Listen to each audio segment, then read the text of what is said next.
What's up, y'all? Brandon with BC Talks here. We finally made it. It's Superman week. Woo! Yeah, baby! That's what I've been waiting for. I am so excited. Y'all know I've been waiting for a long time for this movie. And by the time you're watching this video, actually, I'm either going to be in a screening currently watching it, or I will have already seen it at least once. I'm going to see it twice tonight. Once I'm going to an IMAX fan screening where they're giving out a comic, so I'm definitely going to make sure to bag and board that to keep it safe. And then I am also, right after that, I use my AMC A-list to book a screening, Dolby screening, right after the IMAX screening, because I really want to take the first viewing to just sit there and experience this movie that I've been waiting so long for, because I'm going to be super hyped. So I'm not really going to be able to analyze it very well. And then the second viewing, I really want to sit down and analyze, the themes that James Gunn's going for in the movie and kind of see what he's trying to set up for the future of the DCU, because this is the first DCU movie. Creature Commandos was the first project in the DCU, but this is the first DCU movie, so this is really going to set the tone for the new DC universe moving forward. So I'm really looking forward to analyzing that. So make sure you leave a like on the video and subscribe to the channel, because I'll have a spoiler heavy review and some talk about what I think the DCU is going to look like moving forward based on what James Gunn gives us in this movie. Probably next week, like Monday or Tuesday or Wednesday. I want to give a little bit of time for people to see it before I do a spoiler review. So make sure you subscribe to check that out next week. But I thought that today, since it's the release of Superman, it would be fun to do a tier list ranking most of the Supermen. We're not going to do all of them because I haven't seen all of them. I know this is going to be sacrilegious to a lot of Superman fans, a lot of older Superman fans, but the George Reeve Superman from the 40s, 50s, I didn't really watch. I've seen like clips here and there of it, but I haven't actually watched all of his projects, so I don't want to rank George Reeve Superman because I don't think it would be fair, because I haven't seen all of his stuff, his work as Superman. And then some of like the other earlier 40s, animated Superman or different Superman that were played on TV, we're not going to do. We're starting off with Christopher Reeves, the OG, the GOAT, and then we'll move forward from him. But and we're also not going to do Tom Welling. Sorry for the Smallville fans, but if you watch Smallville, he only played Clark Kent. He didn't play Superman till the finale, the very last episode. So I don't think it would be fair to rank the Supermen and have a person that only played Clark Kent and not also Superman. It wouldn't really be fair to him. So we don't have Tom Welling or George Reeve on the list, but we are going to start with the GOAT, Christopher Reeves, and move forward from there. And I also have a couple of fun animated versions of Superman that I think are really good as well that we're going to add to the list. So let's get into the tier list. All right, so we have the tier list here, and of course, like I said, we're going to start off with the GOAT himself, Christopher Reeve. May he rest in peace. And by the way, there's like a huge thunderstorm going on outside, so if you hear some claps of thunder, that's not Thor. That's just a thunderstorm. But we're going to start off with Christopher Reeve.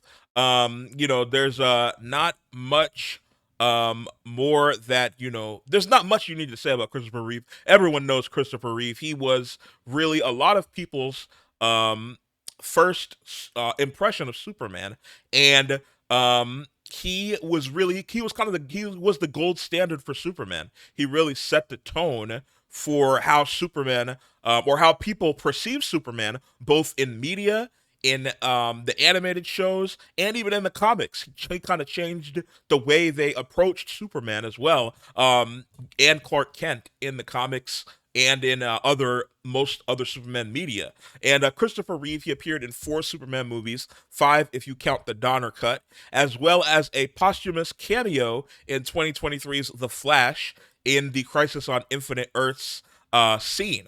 Now, I'm going to admit to y'all, I haven't seen Superman 3 or 4 because they aren't very well reviewed, and I kind of dread watching them.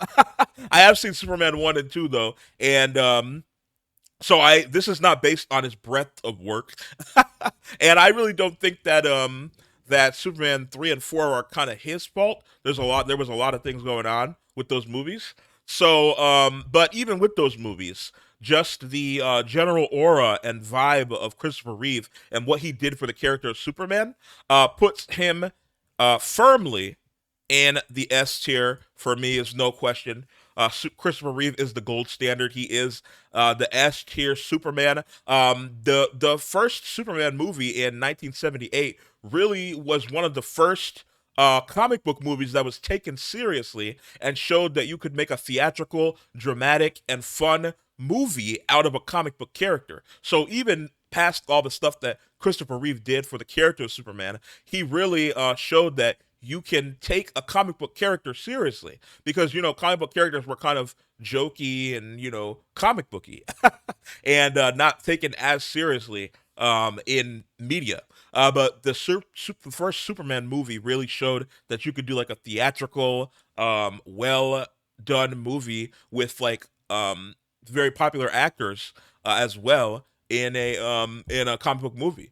So yeah, Christopher Reeve's the easy S tier.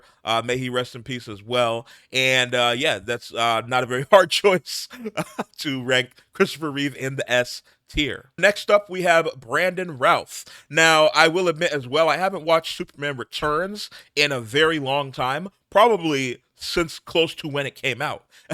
So I do need a little bit of a refresher. But Brandon Routh is probably one of the least liked live action versions of the Superman. Henry Cavill is divisive, I would say, but I think most people like Henry Cavill. I think that Brandon Routh is probably the least liked, and I get what they were trying to do with Brandon Routh's Superman and Superman Returns. They was trying to be like a successor to Christopher Reeve, but it was just some of the writing and direction in that movie that was the issues. I don't think Brandon Routh was necessarily the issue. I think he could play a good Superman with a better setup. I guess anybody could. You could say that about a lot of people, but Brandon Routh, I don't think he was a bad Superman. I think it was just the circumstances around the movie and what was going on. And Brandon Routh, he beyond Superman Returns, he did come back to reprise his character in the Crisis on Infinite Earths event for the CW, not the Flash. So the Flash had a Crisis on Infinite Earths kind of event in the movie, but the CW, which started with the Arrowverse, then they made the Flash shows, they made Black Lightning, they made Supergirl, a lot of different shows, a lot of different DC shows. The CW did a Crisis on Infinite Earths event where they brought everyone back to, go against the Anti-Monitor and the Monitor. So he came back for that, and I actually thought his performance in that was pretty good. I think he did a good job. I like Brandon Routh as an actor, and he definitely has the look of Superman. And so I think with better circumstances, he could have played a better Superman. But from what we were given, I think that Brandon Routh, unfortunately, has to go into the B tier. Yeah, I don't think some people would probably say more C tier. Some people might even say D tier. But I think he was a decent Superman. I think it was just the circumstances around the movie that kind of affected everything with him. And like I said, I thought he was a lot better in the Crisis of Infinite Earths event. And yeah, so that is where I have Brandon Routh in the B tier. Now, like I said before, Brandon Routh might be the least liked Superman, but Henry Cavill is probably the most divisive or controversial. Now, DC was in a bit of a flux before Zack Snyder's Superman came out Zack Snyder's Man of Steel movie came out in 2013, and it came out to mixed reviews at the time. There's a lot of revisionist history going around lately as a lot of the Snyder bros are coming out against the current Superman movie, the James Gunn Superman movie, and everybody's saying, oh, we love Henry Cavill, we love Man of Steel. I was there in 2013, okay? I went to Man of Steel opening weekend. I heard what people were saying, and I was very online at the time. I mean, I'm still very online, but I was very online at the time, in different various Twitter and Reddit threads about DC Comics and discussions about DC. Man of Steel was very divisive. Now, people like Henry Cavill now, in retrospect, but back then, it was very split, Man of Steel. And this was also during the height of Marvel's popularity, coming off the heels of a year before Man of Steel in 2012, Avengers came out, the first Avengers, which was like a smash hit. It was one of the first comic book movies to make $1 billion. It was like everywhere. Everyone was high on Marvel. So Warner Brothers was kind of freaking out and they were fumbling to try to keep up. So had Zack Snyder make the Man of Steel movie, and then they kind of pushed him after Man of Steel came out to do Batman vs Superman and Justice League, bang bang bang, back to back, and that kind of messed up the whole DCEU. I actually like Man of Steel. As a movie, although definitely does have issues. I make jokes about Man of Steel. If you watched my reaction to this James Gunn Superman trailer, I did make some jokes and poke some fun at Zack Snyder's Man of Steel and Henry Cavill Superman. But I do like, despite that, I do like Henry Cavill as the Man of Steel. To me, Henry Cavill's Superman is like an Elseworlds version of Superman. I don't consider him the traditional, Christopher Reeve version, the way we think of Superman. He's like an Elseworld, but I like Elseworld. I'm super into dystopian and sort of things, that 1984 vibe of stuff that I've always been into that stuff, into science fiction and dystopian, futures and things of that nature. So I actually was vibing with what Zack Snyder was trying to do, setting up his whole Nightmare verse. And I'm not a Snyder bro, obviously, because I poke fun at those movies and make jokes about them. But I do like Zack Snyder's Snyder Cut of Justice League, and I would have liked to see what Henry Cavill and Zack Snyder and all of them, Ben Affleck as Batman, would have done with the Nightmareverse moving forward. But to me, it's an Elseworlds version of Superman. It's not the traditional Superman. So I take Henry Cavill's performance in that context. And of course, Henry Cavill played Superman Beyond the Man of Steel. He played him in Batman versus Superman: Dawn of Justice, which is one of the movies I was most excited for a very long time, and then I was very disappointed when I saw it. And I do like the director's cut better, though. The director's cut's a lot better than the original movie, much like the Snyder cut. And then he also played Superman in the Justice League as people call it. He played him in obviously in Zack Snyder's Snyder Cut Justice League, and he played him in a cameo in Black Adam, as y'all know if you watched that movie. But like I said earlier, Henry Cavill's Superman is very divisive online. I might even get Snyder Bros commenting in this video, but I think that as an Elseworlds, it's good. And I do like Henry Cavill in the version of Superman that Zack Snyder was going for. So for me, after all that yapping, Henry Cavill is A tier for me. He's not quite S tier. I know a lot of Snyder Bros, or even just people that like Man of Steel, probably think he's S tier, but to me, he's A tier. Just because I don't consider that the traditional version of Superman. So yes, we have Henry Cavill in the A tier on my list. Now, next up, we have probably one of the lesser known Supermen, as he's only played him on TV. That is Tyler Hoechlin, who played Superman in, he actually first appeared in the Supergirl series, the CW Supergirl series. He also appeared in the Crisis on Infinite Earths event, and then later in his own show, Superman and Lois. Now, I haven't watched all of Superman and Lois, but from the episodes that I have seen, I really love Tyler Hoechlin's performance as Superman, and he's probably the closest we've ever had as a live-action Superman to the traditional comic book versions, or like the Christopher Reeve traditional version. He is very earnest. He's very decisive. He's very good as Superman, and it's a very different story. In the show, he's married to Lois, and they have 2 kids. So he's more of like a dad. And he's navigating that and navigating situations that he can't like punch his way out of, or eye laser his way out of. So it's a very interesting take on Superman, and I really like Tyler Hoechlin's performance in this take on Superman. Again, even though it's a different take, it is still faithful to the traditional, more traditional version of Superman that we know. So for Tyler Hoechlin, this might be a little bit controversial. I have him at an A tier, above Henry Cavill.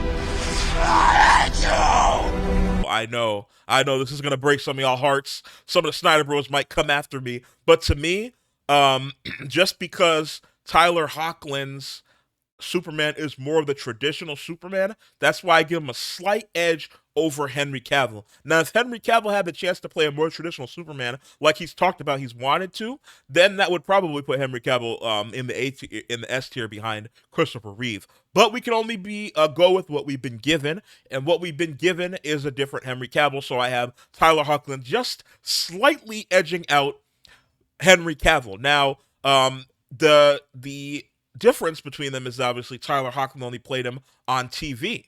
So that is a little bit, I won't say easier, but it's less scrutiny. a lot less people have seen Superman and Lois or Supergirl or the Crisis on Infinite Earths event. So, you kind of do with that what you will. But like I said, you can only go with what we've been given, and what we've been given to me, Tyler Hoechlin, is more of the traditional comic booky Christopher Reeve style Superman.